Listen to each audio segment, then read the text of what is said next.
Anda masih menyaksikan Apa Kabar Indonesia Pagi bersama saya Vena Kintan. Ini ada pertanyaan menggantung tadi ke Mbak Nurul. Mbak Nurul, ini ada isu yang bergulir soal nama Gibran yang akan menjadi kader Partai Golkar. Seperti apa, Mbak? Saya tidak ingin menjawab hal yang spekulatif ya, karena kan belum kejadian. Jadi kita tunggu dalam minggu ini. Dalam minggu ini mungkin akan ada kabar yang memastikan atau seperti apalah begitu. Tapi saya tidak ingin mendahului yang belum disepakati begitu ya. Berarti ada kesepakatan kan, Mbak, kira-kira?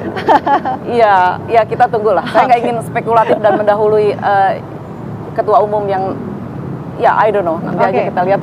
Saya mau langsung lempar nih ke Mas Tri Andika. Mas, ini melihat adanya peluang Partai Golkar yang juga kalau kita lihat di Koalisi Indonesia Maju punya kursi yang cukup banyak di DPR, di koalisi terutama ada 85 kursi di DPR. Melihatnya seperti apa? Apakah memang nama dari Pak Erlangga ini masih juga bisa dipertimbangkan cukup kuat untuk bisa menjadi pendamping dari Prabowo Subianto di Koalisi Indonesia Maju, Mas? Pertama, kita dalam melihat Partai Golkar itu dari sisi tipe partainya, Mbak.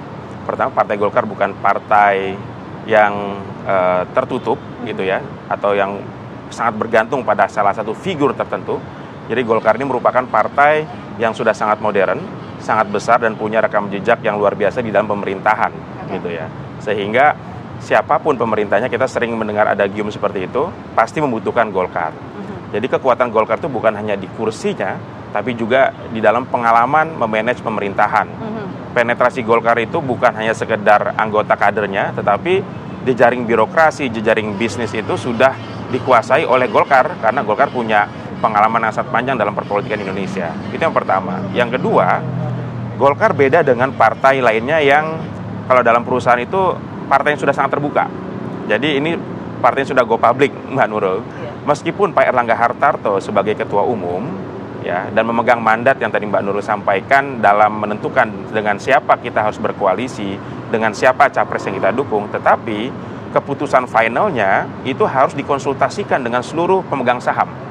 Dan saya melihat Rapimnas ataupun nanti ada rapat pleno yang dilakukan oleh Golkar di momen ulang tahunnya ini merupakan mekanisme yang Golkar punya untuk memberikan ruang kepada Pak Erlangga melaporkan kepada seluruh para pemegang saham di Partai Golkar tentang dinamika yang terjadi belakangan ini. Termasuk salah satunya adalah perkembangan putusan MK kemarin yang memungkinkan Gibran untuk maju sebagai cawapres. Jadi saya pikir selain ini momentum HUT Golkar, tetapi ini juga diuntungkan Golkar dengan situasi saat ini karena punya mekanisme formal untuk segera merespon keputusan politik terkini ya, sehingga Golkar bisa tetap memegang peran penting dalam koalisi Indonesia Maju itu, Pak. Tapi mungkin dari analisa Anda berdasarkan mungkin hasil survei elektabilitas di koalisi Indonesia Maju, ada 4 nama bacawa pres yang disebut-sebut tengah dibahas untuk mendampingi Pak Prabowo Subianto. Nama Pak Erlangga juga ada. Seperti apa dari hasil surveinya? Pak Erlangga Hartarto memang dikenal di level elit sebagai menteri yang punya performance kinerja yang cukup baik dalam memanage ekonomi Indonesia, terutama pasca COVID kemarin. Tetapi ketika berbicara tentang elektabilitas tokoh, memang belum bisa berada pada tier atas seperti Pak Erick Thohir saat ini ya. Kemudian ada juga nama Pak Sandiaga Uno gitu. Sehingga saya pikir Golkar akan mengkalkulasi ya jalan politik terbaiknya melalui Rapimnas ini. Dan tentu Pak Erlangga Hartarto nanti juga akan diminta dalam tanda kutip pertanggungjawabannya dalam menjalankan mandat partai gitu ya. Tapi tentunya sekali lagi keputusan Golkar ini ya, Pak Erlangga juga saya melihat akan mengambil putusan terbaik bukan hanya untuk pribadinya tetapi untuk keberlangsungan Golkar dan juga untuk bangsa. Tadi saya sempat menyinggung ya bahwa siapapun pemerintahannya, siapapun presidennya pasti membutuhkan Golkar. Karena jejaring Golkar ini sudah luar biasa sekali dalam memanage pemerintahan. Disinggung juga oleh Mas Tri, Mbak Nurul, ini ada 4 nama, tapi kemudian ada beberapa nama-nama yang masih cukup tinggi begitu. Tapi kira-kira nama Pak Erlangga masih akan tetap menjadi nama yang diusung sebagai bacawa pres Prabowo sampai saat ini. Apakah nanti masih akan dikalkulasi juga di Rapimnas? Seperti apa? Ya, sampai saat ini ya, kita masih mengusung Pak Erlangga Hartarto ya.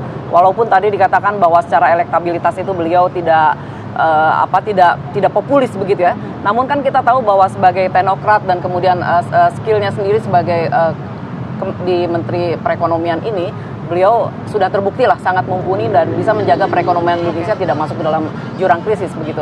Dan saya kira semuanya akan diformulasikan. Nah, nanti di dalam Rapimnas itu kita akan mendengar usulan-usulan dari DPD tingkat 1 seperti apa. Tadi dikatakan analoginya sangat bagus sekali, seperti sebuah perusahaan yang kita akan mendengarkan semua pemegang sahamnya untuk berbicara dan mengusulkan.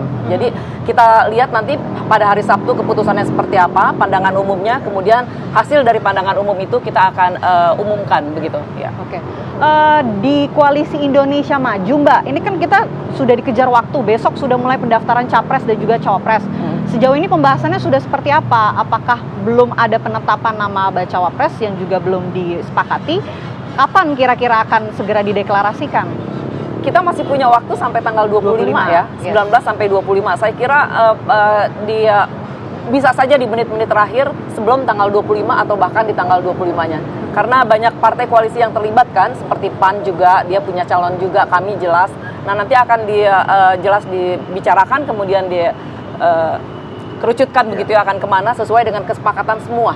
Jadi tidak ini kan kita berbicara soal bangsa ya. Jadi semua yang terbaik untuk Indonesia saya kira, dan keberlanjutan tentang program-program yang sudah berjalan saat ini. Mungkin yang tadi di segmen sebelumnya saya mau singgung nama Gibran yang juga lagi-lagi jadi sorotan dan juga disebut-sebut nih diisukan akan menjadi kader dari Partai Golkar. Analisa Anda seperti apa? Saya sebagai analis politik melihat ini wacana yang cukup serius terkait dengan bergabungnya Gibran ke dalam Partai Golkar. Setidaknya kita bisa lihat dari statement Ketua DPD Jawa Timur Golkar, kemudian juga Ketua DPP Mas Dev Laksono ya. Jadi sudah ada beberapa elit Golkar yang mewacanakan itu di media. Jadi dalam politik itu tidak ada yang serba kebetulan. Betul. Pasti ada intention, ada tujuan. Jadi saya melihat lahirnya wacana itu juga akan menjadi salah satu agenda strategis yang akan dibahas di Rapimnas Partai Golkar. Tetapi kalau kita lihat juga keseriusan wacana tersebut juga sangat mungkin karena Golkar punya tradisi yang cukup panjang untuk bisa merangkul figur-figur yang memiliki modal politik yang besar sekali. Terakhir kita lihat Pak Ridwan Kamil bergabung dengan Partai Golkar. Kemudian juga kalau nanti Mas Gibran memang serius diusulkan sebagai cawapres, saya pikir Golkar juga sangat terbuka untuk Mas Gibran untuk menjadi kader di Partai Golkar. Apalagi ini juga penting Mbak untuk menjaga keseimbangan koalisi. Karena dalam Koalisi Indonesia Maju saat ini kan kalau kita lihat baru Partai Gerindra di level daerah yang menominasikan Gibran sebagai cawapres. Kalau ini tidak dibagi ke partai lain, maka koalisi ini akan berat sekali ke Partai Gerindra dan akan membuat dalam tanda kutip kejelesan terhadap PAN, Golkar ataupun koalisi lainnya. Sehingga saya pikir masuknya Gibran ke Partai Golkar nantinya, kalaupun nanti wacana ini sangat serius dieksekusi, itu sangat baik untuk keseimbangan koalisi di dalam Koalisi Indonesia Maju. Supaya setiap partai punya sense of belonging di dalam koalisi tersebut dan punya perasaan berjuang yang lebih dalam memperjuangkan Prabowo Gibran seperti itu. Baik. Jadi sahamnya tidak mayoritas didominasi oleh Gerindra. Kita tahu bahwa Golkar ini partai nomor 2 dengan kursi terbanyak di DPR RI ya. Dan suara juga demikian. Jadi saya kira pembagian kekuasaan ini menjadi penting supaya ada fairness di situ begitu ya. Kita sama-sama tunggu seperti apa hasil dan juga putusan di Rapimnas Partai Golkar. Begitupun dengan Koalisi Indonesia Maju, sudah hitung hari lagi. Beberapa hari ke depan kita sama-sama lihat kira-kira siapa bacawa pres yang akan mendampingi Prabowo Subianto. Terima kasih banyak Mbak Nurul Arifin, terima kasih juga Mas Triandika atas waktunya. Saya kembalikan dulu kepada Arif Fadil dan juga Kak Maratih di studio.